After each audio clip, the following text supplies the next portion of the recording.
Isot la kurza ujajahu Famasi akalwache papa Mbate wangu zafana chochakao Mola varenga michaka chaka Dewizo na tamna imanka leo Anoko famande mibuaka Zamabuzo na chola sanzareo Kola sanula na tita fabuaka Adudu Azamenga ting dudu Tiakulwacho na deza Sarupera zamenga ting za kwa jalouze Za jalouse Fotun tiakwa no baby boo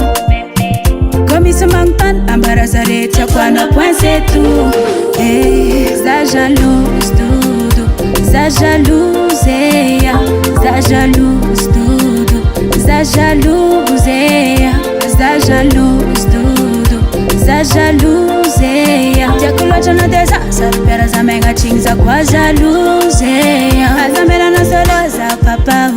Tavela mina kunza ho Namarisa kanga fafok fanina ho Tiak chimta di African ho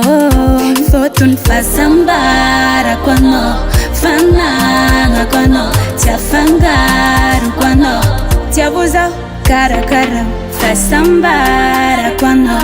Fananga kwano Zati mila ulu wapan kwa tonnahu Lovun tikaru kara sikin pare Mamam Fatima lau lau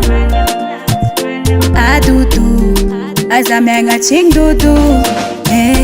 Za jalouse dudu Za jalouse Za jalouse dudu Za jalouse Za jalouse dudu Za jalouse Tiakulwacho na deza Sarupera zamenga ting za kwa jalouse Za jalouse dudu Za jalouse Za jalouse dudu Za jalouse Za jalouse dudu Za jalouse